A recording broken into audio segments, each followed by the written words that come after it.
Hey gang, AV here. Welcome to my review of the Star Wars Vintage Collection R2-D2 on the Star Wars card. Here he is in the packaging. It's a blister pack, and I don't know if you can tell from the angle that I have the figure on camera, but this is, I believe, the 2019 version with what appears to be a lot of dirt or soot from blowing up or something on there.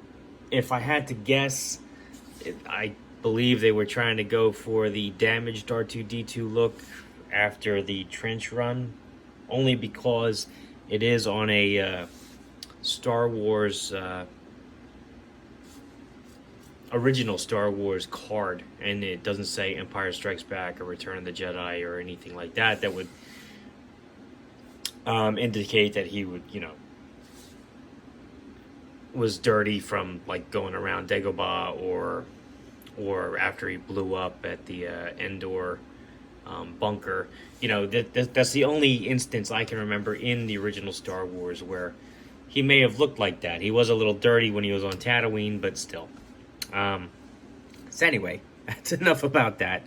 I'm rambling now. Here he is on the back of the packaging, where they show off other figures that were also available. Namely Luke Skywalker, Imperial Assault Tank Commander, Death Star Gunner, Chewbacca, R2-D2 himself, and then the Imperial Stormtrooper. Very similar to the Boba Fett, which I just reviewed, quite frankly. A lot of those same figures are featured on the back of the card. But I did notice, I'm not that familiar with these, in case you haven't guessed, gang, but I did notice that they are numbered. So Boba Fett was 09, whereas R2 is 149. So I'm not sure what reference those numbers are. Obviously, the VC probably stands for Vintage Collection.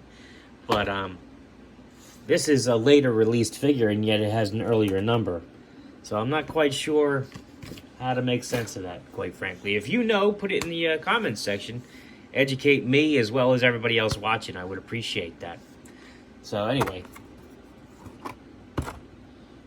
let's open him up to see how cool he is. I am a huge fan of R2-D2. I always have been when I was a kid. And I'll actually, because I don't typically review R2-D2s, I will tell you this story. When I was a kid, very young, I want to say maybe 4 years old, I had seen Star Wars at home on VHS, and I wanted an R2-D2 for Christmas. I asked everyone, all my aunts and uncles, my grandmoms, my brothers, my parents, everybody, for R2-D2 for Christmas. And I got 5 R2-D2s for Christmas that year. And since he had a sticker around his body and I used to play out in the yard, he got destroyed. They would just give me a new one. So I blew through 5 R2-D2s when I was no more than 4 or 5. Pretty cool. Pretty funny story, actually. But anyway. I lost my train of thought. Anyway. Not much to this guy.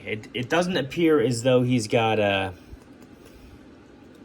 any opening compartments or anything like other R2-D2s I've got.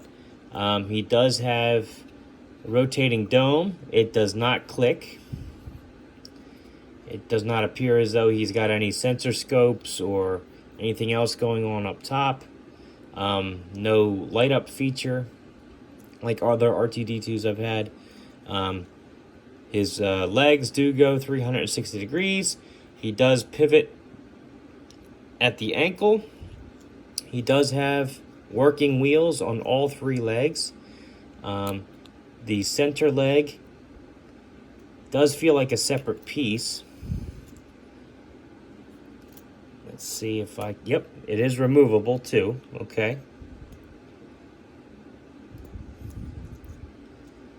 And that is about it for R2-D2. Not bad. Looks pretty good. He's gonna look back good in the back of my X-wing, so that's the important thing, I suppose.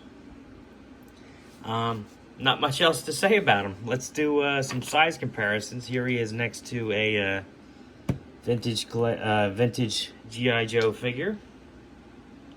Snake Eyes. Here he is next to a vintage collection Jedi Luke Skywalker. So you can see how they measure up. If I can get Luke to stand. I always have trouble getting this Luke to stand. I don't know if it's because he's got such thin feet or what, but here we go. Looks to be about the right height. Here he is next to some 4-inch figures, namely Boss Fight Studio, Blank, and Captain America. He could fit in with them too, I suppose. So all in all, it's a cool figure. I wouldn't break the bank to get him. Obviously, if you can get him kind of cheap, I would. Only because he looks cool, but there's really not much to him. He doesn't come with any accessories. He has no opening compartments, no light-up feature. His dome doesn't click. I mean... he's a pretty basic figure, and that's a shame because, I mean, the older versions of R2-D2 usually did a hell of a lot more than that. So anyhow, he looks cool. I'm glad I got him, especially because I got him at a decent price. I do like the fact that he's got working wheels. That is a plus. And I do like the fact that you can remove the third leg, just in case you wanted him to stand static. That is something I wasn't sure if I was going to be able to do or not. But all in all, I mean, I'm not overly enthusiastic about this, unfortunately. I think he's a decent figure, but I wouldn't pay more than $10 for him. Anyhow, this has been AV. If you like this video, check out my channel. If you like what you see there, then please subscribe. And as always, thanks for watching.